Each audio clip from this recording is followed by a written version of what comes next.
Hi, my name is Brian Wilke. I'm the Executive Chef, Director of Education, and one of the co-founders of the Oregon Culinary Institute.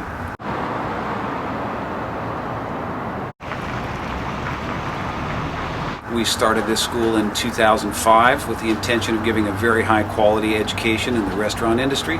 We now have 6 programs that are a part of the Oregon Culinary Institute, and I'd like to show you around. Come on in. One of the most important classes at the Oregon Culinary Institute is our restaurant practical class. All 6 of our programs participate in this class. We have a restaurant that's open for lunch and dinner 5 days a week, run by the students and the instructors. It's a great transitional piece between the education they receive here at school and their externship. Well, okay, so that's going to be a setting. So in this particular kitchen we have our first term students. They've been here approximately 3.5 weeks. They've been practicing knife skills, vegetable cookery, starch cookery, and we're just about to lead them into what we consider one of our most fundamental philosophies here at OCI, and that's being able to understand concepts about flavor. We break down taste, we break down aroma, we talk about spice blends, and fortunately we have the spice master on our faculty here, Chef Bikram Vaideh. He's from Kathmandu, Nepal, and has been doing blending spices his entire life. So the students are getting an incredible education, and we should go take a peek. I will apply this technique later on. I will apply this without using a heat. Alright, just smell it. While it is in a mortar and pestle, the smells is much different than when you transfer in a bowl, okay? You probably noticed that last 3 of them. This is a raw form. It's totally different, a little more sweeter, less floral, right? Very interesting project in our second term is what we call the live fire project. The students create a menu, all the recipes, all the plating diagrams, and all the costing as if they were running a restaurant. It's a very important project in their education. The learning outcomes are incredible. Why don't you go take a look and see what's happening. All right, Team Gooey Duck, order in. Order in. Order in 1 burger, 1 fish, 1 sandwich, 2 Caesar. 1 big sandwich, turn. Let's head down to our Term 3 kitchen and check out the Culinary Artistry class. When our culinary students get to their 3rd term, we have an advanced class called Culinary Artistry, where we take some higher end ingredients.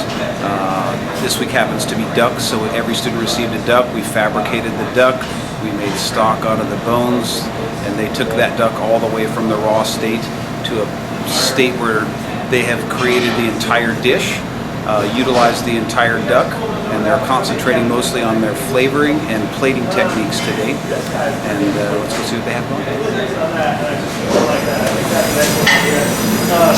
I would say that the doneness on your duck, I liked it a lot more on Tuesday. Yeah. You're a little bit on the rare side here, which I would say is from not resting it long enough, but you're not bleeding out, so it is properly rested. This guy, I mean, you can totally rock and roll with him. And that outside guy, but yeah, I mean, the 2, they're a little bit rare on the inside. This dude though, man, he's hot like this, and that's awesome. That was an excellent idea. When I saw you cut those little dudes up, I wasn't super, sure if I'd be into it or not. And what else your rosé dressed with? Just orange juice, olive oil, salt, and pepper.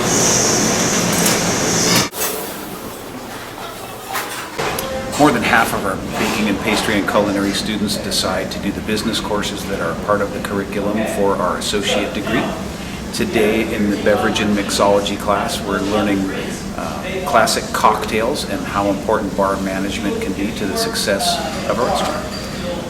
So if I'm pouring drinks at 1.25 ounces, how many drinks am I going to get out of that bottle? Since you don't have your calculators, I'll answer that for you. 20 drinks. Now if I free pour, I might only get 16 drinks. And when you're charging $6, $7 a drink, and I'm getting 4 less drinks out of a deal, that's $24, $30 less I'm making out of every bottle. That adds up quick. Part of the curriculum in our business coursework, we have 2 wine studies courses, one enology and viticulture, the second being wine regions of the world. Today we actually have a tasting going on from some European wines. Let's go see what they're up to.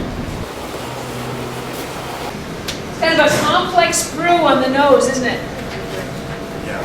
Okay, what's the first thing that you notice when you taste it?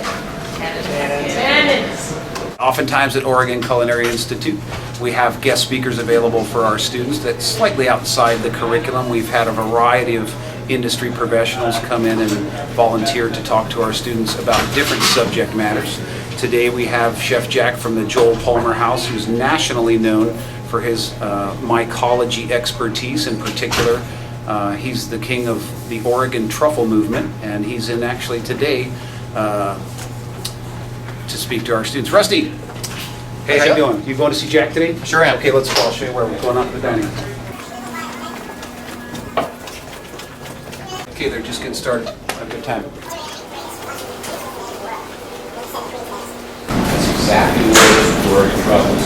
Oregon truffles, or truffle, European truffles, also true with the Italian white and the Paraguay black, is exactly the same. They need to ripen before they begin expressing their gas state. One of our most popular classes at Oregon Culinary Institute is the Food Ethics and Social Responsibility class. This is gets to be a pretty lively class where we discuss organic versus not organic, beef, grass-fed versus non-grass-fed, and we talk a lot about sustainable practices that are very important in our business at this point, and what that means from an economic standpoint when it comes time for us as chefs and cooks to make decisions about what products we're going to choose to serve to our customers. Today in class they're doing a tasting. They're doing tasting notes on some local sustainable vegetables, cheeses, and meats. So let's go see and catch them in action. When you guys go through these, what I want you to think about, just like we did with the butter tasting, I want you to evaluate these things on the basis of mouthfeel, texture, taste, flavor, aroma even, some of these things. You might not like some of them, you might be challenged by the aroma of some of the cheeses, but you want to try that too. Write down the notes about the flavor. You'll come back and use them later, I'm sure. One of the signature projects in the baking and pastry curriculum is the plated dessert project. The students are required to prepare 4 desserts, write the recipes for the desserts, produce the desserts, cost the desserts, and end up serving the desserts to our customers in the restaurant, and they're doing an excellent job tonight.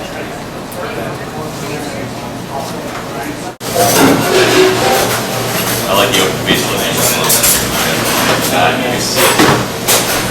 And if I need to get the sauce for the whole plate too, that looks good. The other crust pistachio looks really nice, not too big. Yeah, it's on track.